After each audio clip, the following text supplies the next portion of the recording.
Hello guys, welcome back to my channel Tech Dev Guru. तो जैसे आपको पता है कि मेरी ऑलरेडी एक सीरीज चल रही है जो है जावास्क्रिप्ट की इंटरव्यू सीरीज। अगर आपने चेकआउट नहीं किया है तो आप डिस्क्रिप्शन में जाके लिंक क्लिक करके आप उसको चेकआउट कर सकते हो। आज से मैं स्टार्ट करूंगी react machine coding interview series, जो कि रिएक्ट इंटरव्यू क्वेश्चंस के ऊपर नहीं बेस्ड होगी, बट रिएक्ट के कोडिंग इंटरव्यू क्वेश्चन। जैसे आप एक लॉगिन पेज कैसे बना सकते हो, आप एक ऑटो कंप्लीट कैसे बना सकते हो, एक ऑटो सर्च कैसे बना सकते हो, काउंटर कैसे बना सकते हो, स्टॉप वॉच कैसे बना सकते हो। तो इन सारे कोडिंग इंटरव्यू क्वेश्चंस के ऊपर ये मशीन कोडिंग इंटरव्यू सीरीज होगी।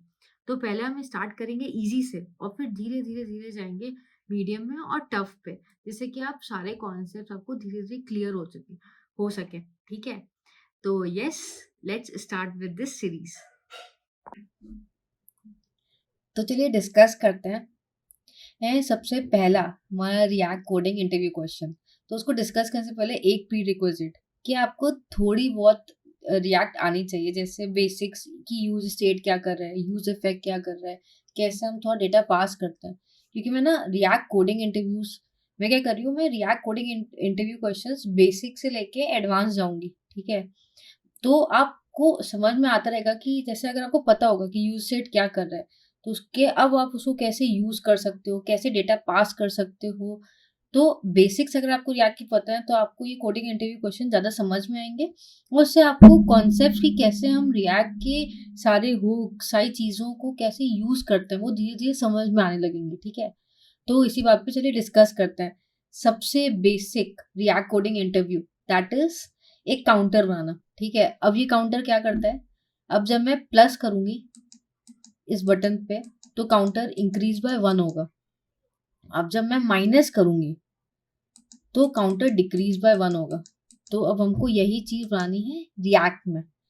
तो चलिए हम इसको देखते हैं हम कैसे बना सकते हैं। तो अब हम इसको कैसे बना सकते हैं, तो सबसे पहले हमको क्या चाहिए, हमको एक एक वेरिएबल चाहिए जो स्टोर कर रहा है हमारी वैल्यू। ठीक, जब मैं यहाँ प्लस कर रही हूँ तो ये 1 हो जा रहा है, जब मैं 2 कर रही हूँ प्लस कर रही हूँ तो ये 2 हो जा रहा है। तो एक वैल्यू हमको चाहिए, फर्स्ट स्टेप। ठीक, जो हमारी जो भी हम प्लस या माइनस कर रहे हैं तो जो उससे जो वैल्यू आ रही है वो हम यहाँ पे डिस्प्ले कर सकें। सेकेंड, हमको दो फंक्शंस चाहिए। ठीक, जो इंक्रीमेंट कर सके +1 से, जो डिक्रीमेंट कर सके क्या कहते हैं 1 से। तो अब हम कोड से देखेंगे कि ये काउंटर कैसे बनता है। अभी फ़िलहाल ये एप्लीकेशन में कुछ नहीं हो रहा है। ठीक, हम अपने कोड में चलते हैं। सबसे पहले क्या होता है, इंडेक्स और जेएस रिएक्ट में रन होता है। ठीक, अब उसमें मैंने क्या किया, इंपोर्ट किया है ऐप डॉट जेएस। अब इस ऐप डॉट जेएस में मैंने एक नया काउंटर कंपोनेंट बनाया है। ठीक, अभी इस काउंटर कंपोनेंट में अभी क्या है, काउंटर 0 प्लस और माइनस। तो अभी कुछ है नहीं, इसकी वजह से यहाँ पे कुछ कर नहीं रहा। तो सबसे पहले हम क्या करेंगे, हमारे पास एक करंट स्टेट होनी चाहिए, एक काउंटर वेरिएबल होना चाहिए कि एक करंट स्टेट होनी चाहिए जिसको हम यहाँ पे डाल सकें। और सपोज अगर हम कुछ इंक्रीमेंट करते हैं डिक्रीमेंट करते हैं तो हम उस काउंटर वेरिएबल को एक्सट्रैक्ट करके हम यहाँ पे डिस्प्ले कर सकें। तो वो चीज़ हम करते हैं यूज स्टेट की हेल्प से। ठीक, मैंने यूज स्टेट किया। अब यूज स्टेट क्या होता है, मैंने यहाँ पे एक इनिशियल वेरिएबल दिया। अब यूज स्टेट क्या करता है, एक एरे रिटर्न करता है। अब मैंने उस एरे को डीस्ट्रक्चर किया। अब डीस्ट्रक्चरिंग जब मैंने उस एरे की तो उसमें दो वेरिएबल्स होते हैं। पहला वेरिएबल होता है विच इज़ करंट स्टेट, दूसरा वेरिएबल होता है फंक्शन। अब ये फंक्शन क्या करता है, ये फंक्शन क्या करता है, जो भी मैं करंट स्टेट है अगर हमको उसको चेंज करना है तो हम इस सेट काउंटर इस फंक्शन की हेल्प से कर सकते हैं। तो अभी मैं इस काउंटर को यहाँ पे लगाऊंगी और मैंने इसकी इनिशियल स्टेट 6 दी है। तो आइडली अब काउंटर और ये जो है 6 डिस्प्ले करना चाहिए। ये देखो 6 डिस्प्ले कर रहा है, अभी प्लस माइनस कुछ नहीं हो रहा। तो फर्स्ट स्टेप कंप्लीट कि मेरे को अपनी एक स्टेट मिल गई। ठीक, जिसमें मेरे पास वेरिएबल मीन्स इस वेरिएबल की वैल्यू है, काउंटर की वैल्यू है। अब मेरे को क्या करना है, इस करंट स्टेट की वैल्यू को चेंज करना है। या तो मैं इसको इंक्रीमेंट कर सकती हूँ या मैं इसको डिक्रीमेंट कर सकती हूँ। अगर मैं इंक्रीमेंट करूँगी डिक्रीमेंट करूँगी, दोनों में मैं इस सेट काउंटर में या तो +1 लगाऊंगी या तो -1 लगाऊंगी। ठीक, तो मैंने एक ऑन क्लिक फंक्शन बनाया, ठीक, विच इज़ इंक्रीमेंट हैंडलर। अब मैं इस इंक्रीमेंट हैंडलर को यहाँ पे कॉल कर रही हूँ। ठीक, अब ये इंक्रीमेंट हैंडलर क्या करेगा, सेट काउंटर हर में मैं काउंटर +1 कर दूँगी। ठीक, अब आप देखना, मैंने प्लस करती गई, ये देखो इंक्रीमेंट हो रहा है। अभी डिक्रीमेंट में कुछ लगाया नहीं है, बट इंक्रीमेंट में लगाया। तो जैसे ही इंक्रीमेंट हैंडलर जब इस बटन में मैंने ऑन क्लिक लगाया, अब ऑन क्लिक में इंक्रीमेंट हैंडलर फंक्शन पे आया, उसने इंक्रीमेंट हैंडलर फंक्शन कॉल किया और सेट काउंटर इस फंक्शन को कॉल किया। अब ये फंक्शन क्या कर रहा है, काउंटर +1। ठीक, ऐसे ही मैं क्या करूँगी, एक डिक्रीमेंट हैंडलर बनाऊँगी जो क्या करेगा,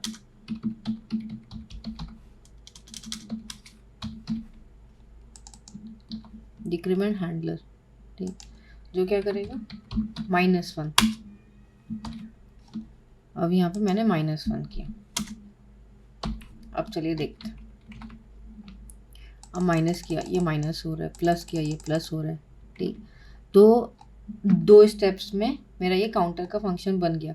फर्स्ट स्टेप, मेरे को यूज स्टेट यूज़ करके डिस्ट्रक्चर करना है और मेरे को क्या निकालना है, एक काउंटर वेरिएबल निकालना है जो मेरी करंट स्टेट को रख सके, ठीक, और जिसको मैं डिस्प्ले कर सकूं।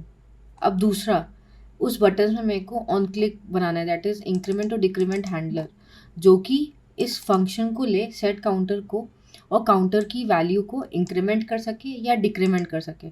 ठीक, तो यही ये चीज़ कर रहा है। तो दिस इज़ डन। अब इसमें एक और चीज़ है। अब सपोज मैंने यहाँ पे सेट काउंटर किया, ठीक, मैंने यहाँ पे 2 बार सेट काउंटर लिखा, तो आइडली ये क्या करना चाहिए, काउंटर, और मैंने यहाँ पे 0 लिखा। अब काउंटर +1 जब मैंने किया तो इंक्रीमेंट में, तो ये 1 होना चाहिए, फिर 2 होना चाहिए, आइडली 2 आंसर आना चाहिए, बट ये 1 आ रहा है। ऐसा क्यों हो रहा है, क्योंकि अगर मैं यहाँ पे मैंने 2 सेट काउंटर्स लिखे, काउंटर +1, तो उसने काउंटर की वैल्यू ली जो कि प्रीवियस वैल्यू थी, वो क्या थी, 0। ठीक, 0 + 1 किया, 1 हुआ। अब वो दूसरे सेट काउंटर पे आया, यहाँ पे उसने बैचिंग की, तो वो दूसरे सेट काउंटर पे आया। अब उसने फिर से काउंटर की वैल्यू पहले वाली क्या थी, 0, तो उसने 0 + 1 किया, तो दोनों सेट काउंटर्स क्या कर रहे हैं, वैल्यू को 1 कर रहे हैं, जिसकी वजह से यहाँ पे 1 आया। अब इसको प्रिवेंट करने के लिए हम क्या करते हैं, प्रीवियस की value, previous is nothing but my counter की वैल्यू, प्रीवियस स्टेट +1। अब यही चीज़ मैं दोबारा भी लिखूंगी। ठीक, अब ये देखना है क्या रिजल्ट देता है। मैं इसको रिफ्रेश करूँगी। ठीक, 2 क्यों किया इसने, क्योंकि इसने प्रीवियस वैल्यू लिया। प्रीवियस वैल्यू पहले क्या थी, 0, 0 + 1 1, फिर उसने क्या किया, प्रीवियस वैल्यू अब क्या हुई, 1, 1 + 1 = 2, तो उसने जब बैचिंग की तो उसने सबसे पहले 1 किया, फिर उसने उसको 2 किया। ठीक, तो यहाँ पे आंसर आया 2। तो जिसकी वजह से it is a good technique to write like this, कि प्रीवियस वैल्यू +1। इसमें ऐसे लिखने से ना कभी मिस्टेक नहीं होती, कभी वो गलत वैल्यू उठा नहीं पाता, तो इसलिए यूजुअली हमको ऐसे लिखना चाहिए।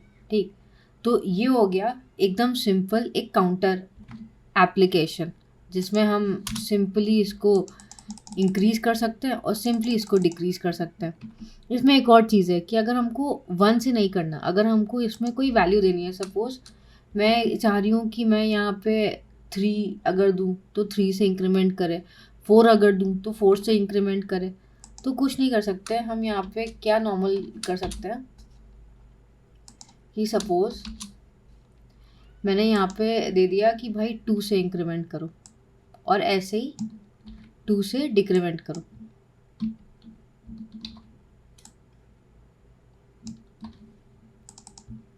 ठीक,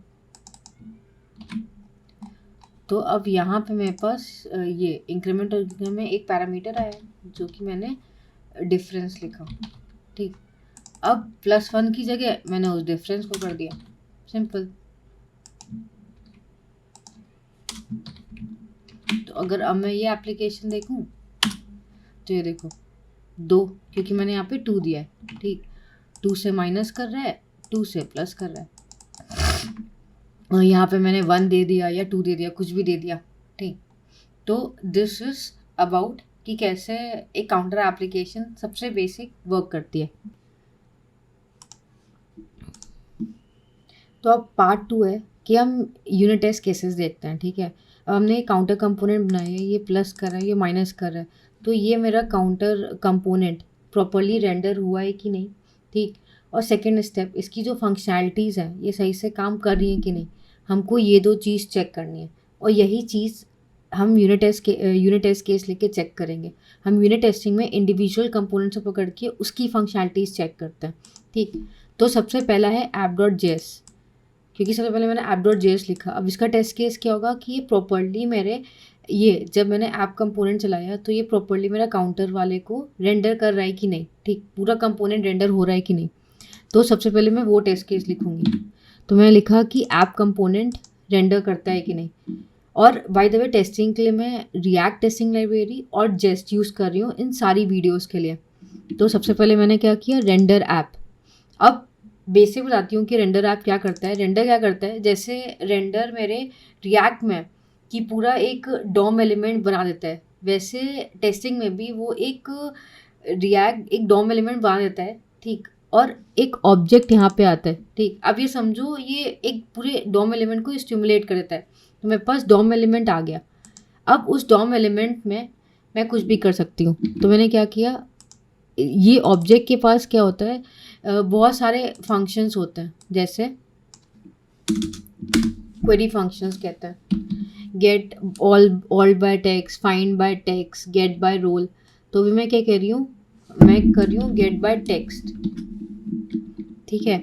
कि अगर मैंने देखा कि प्लस, क्योंकि मेरे काउंटर में क्या है, ये प्लस है, तो गेट बाय टेक्स्ट प्लस, फिर decrement button get by text minus और काउंटर, ये 3 चीज़ मैंने यहाँ पे लिखी थी, राइट। और ये 3 चीज़ अवेलेबल हैं कि नहीं, मैं ये चीज़ देखूँगी। सबसे पहले मैंने क्या किया, मैंने रेंडर करके रिएक्ट डॉम एलिमेंट को ले लिया। अब फिर मैंने उस डॉम एलिमेंट के ऑब्जेक्ट पे, दैट इज़ स्क्रीन पे, मैंने एक क्वेरी चलाई। ये क्वेरी गेट बाय टेक्स्ट, तो मेरे को जो भी जिसके पास भी टेक्स्ट ये है, गेट बाय टेक्स्ट हमेशा सिर्फ एक एलिमेंट रिटर्न करता है, ठीक। तो गेट बाय टेक्स्ट प्लस किया और मैं काउंटर में देख रही हूँ एक ही एलिमेंट है, तो get by text plus get by text minus और काउंटर, उसने मेरे को रिटर्न किया। अब तीसरा स्टेप इसमें क्या होता है, एक्सेप्ट। अब एक्सेप्ट क्या करता है, अब ये एसर्ट करता है। एसर्ट का मतलब क्या होता है कि अब ये चेक करेगा कि ये मैंने प्लस से गेट तो कर लिया, मैंने यहाँ से रिएक्ट डॉम एलिमेंट को ले लिया, फिर मैंने उससे क्वेरी करके एक नए में इंक्रीमेंट बटन डाल दिया, ठीक। अब मेरे को ये चेक करना है कि भाई ये है, यहाँ तक है मेरे टेस्टिंग लाइब्रेरी का काम, यहाँ से मेरा जेस का काम शुरू होता है, ठीक। तो इसमें मैंने चेक किया कि भाई ये मेरे डॉक्यूमेंट में है कि नहीं, ये तीनों चीज़। अगर ये डॉक्यूमेंट में है तो मेरा टेस्ट केस पास हो जाना चाहिए, नहीं तो मेरा टेस्ट केस फेल हो जाएगा। ये सब चलेगा तो मेरा टेस्ट केस पास हो जाएगा, नहीं तो मेरा टेस्ट केस फेल हो जाएगा। तो मैं फिर क्या करूँगी, npm रन टेस्ट, तो मेरे टेस्ट फोल्डर में जाएगा, ये ऐप टेस्ट और जिस काउंटर को चलाएगा। देखो 2 टेस्ट केसेस चला रहा है, काउंटर टेस्ट में कुछ है नहीं इसलिए वो फेल हो गया, और दूसरा जो पास हुआ है वो मेरा app.test पास हुआ है। अब सपोज़ मैं यहाँ पे माइनस माइनस ऐसे लिख दूँ तो देखना ये फेल होगा, देखो ये फेल हुआ। अब ये बताएगा कि -8 गेट बाय टेक्स्ट तो अवेलेबल ही नहीं है, और मेरा ये जो स्क्रीन से जो मेरा वो आया वो क्या है, ये रिएक्ट डॉम एलिमेंट जिसमें एक काउंटर है और एक बटन है प्लस माइनस, तो ये -8 अवेलेबल ही नहीं है, तो उसने बता दिया कि भाई ये अवेलेबल ही नहीं है, इसकी वजह से टेस्ट केस फेल हो गया, ठीक। तो ये हो गया हमारा फर्स्ट टेस्ट केस।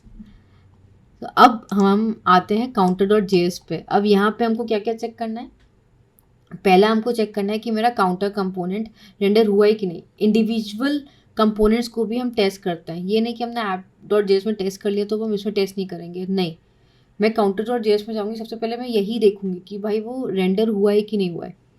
तो मेरा फर्स्ट टेस्ट केस होगा कि वो रेंडर हुआ है कि नहीं हुआ है। सेकेंड टेस्ट केस होगा कि उसकी इनिशियल वैल्यू क्या है।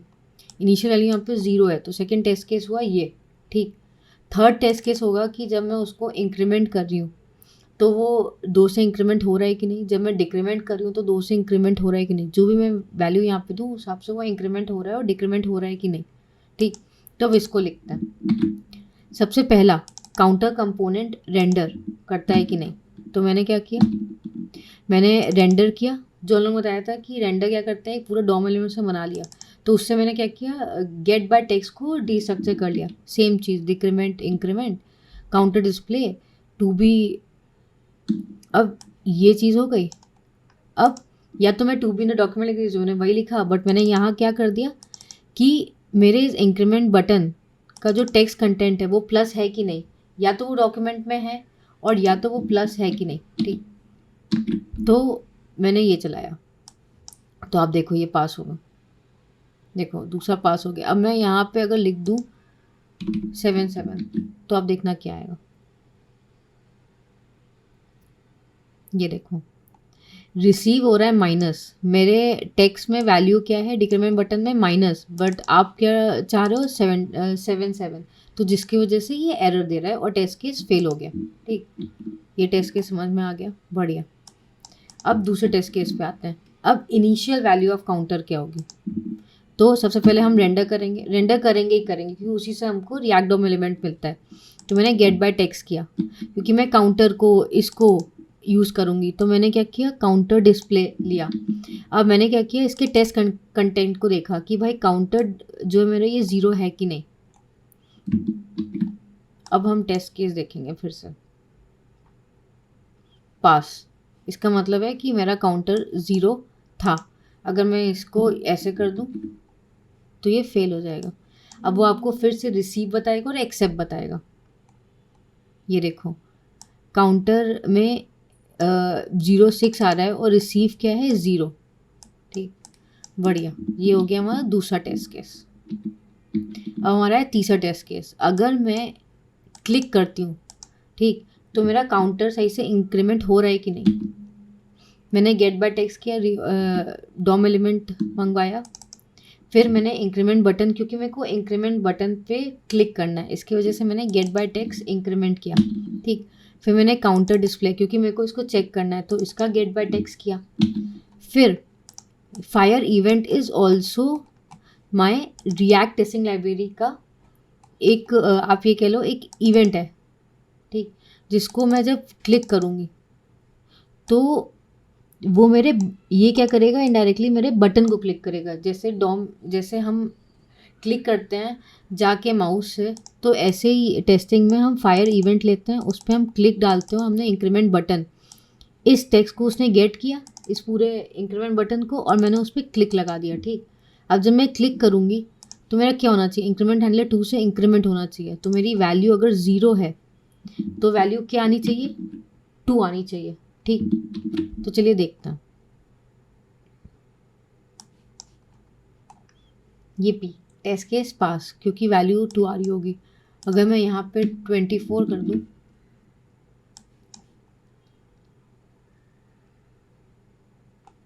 ये देखो एक्सेप्टेड 24 है बट R22 रही है, ठीक। तो ये हो गया हमारा ये वाला टेस्ट केस कि इंक्रीमेंट सही चल रहा है। अब हम डिक्रीमेंट ऐसे ही चलाएंगे। हमने रेंडर किया, फिर हमने गेट बाय टेक्स्ट किया माइनस को, फिर हमने काउंटर को टेक्स्ट को गेट किया, फिर हमने क्लिक इवेंट लगाया, और उसके बाद फिर हमने उसको चेक कर लिया कि वो -2 है कि नहीं, क्योंकि मेरा इनिशियल क्या था, मेरा इनिशियल 0 था। तो जब मैं डिक्रीमेंट बटन पे क्लिक करूँगी तो इनिशियल क्या हो जाएगा, -2, ठीक। अब एक और टेस्ट केस हम लिख सकते हैं, ज़रूरत नहीं है बट हम इसको एक और लिख सकते हैं कि मैंने इंक्रीमेंट पे क्लिक किया और मैंने डिक्रीमेंट पे क्लिक किया, तो वो दोनों चल रहे हैं कि नहीं चल रहे, ठीक। Increment and decrement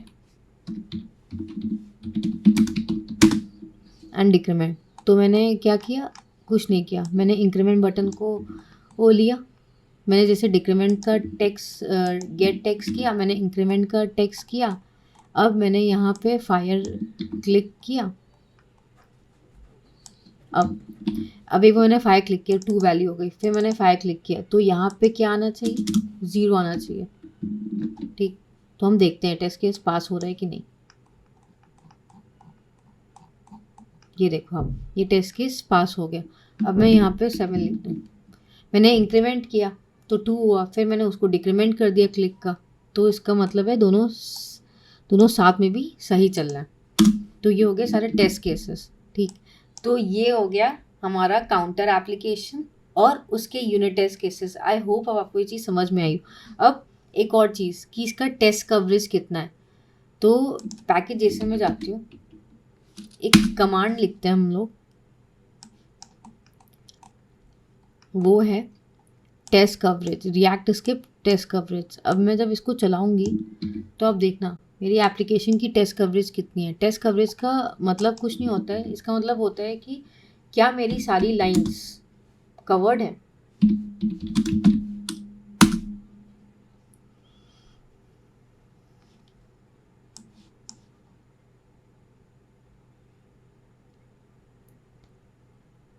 and it is 100%, मतलब मैंने काउंटर की सारी लाइंस को कवर किया। ठीक, अब मैं क्या करती हूँ, ये चीज़ दिखाने के लिए मैंने ये क्लिक के सारे हटा देती हूँ। ठीक, अब ये चलाती हूँ तो अब देखना टेस्ट कवरेज में बताएगा कि कौन कौन सी लाइन कवर्ड नहीं है। ये देखो, ये सारी जो इंक्रीमेंट और डिक्रीमेंट वाले जो मेरे फंक्शंस थे वो लाइंस मैंने कवर नहीं किए, तो जिसकी वजह से 45% है मेरा टेस्ट कवरेज। तो दिस इज़, ये आपको हेल्प करता है कि आपने अपने सारी फंक्शनैलिटीज़ को यूनिट टेस्ट केस में कवर किया है कि नहीं, बस। तो दिस इज़ ऑल अबाउट एक बहुत सिंपल बेसिक काउंटर ऐप और उसके यूनिट टेस्ट केसेस।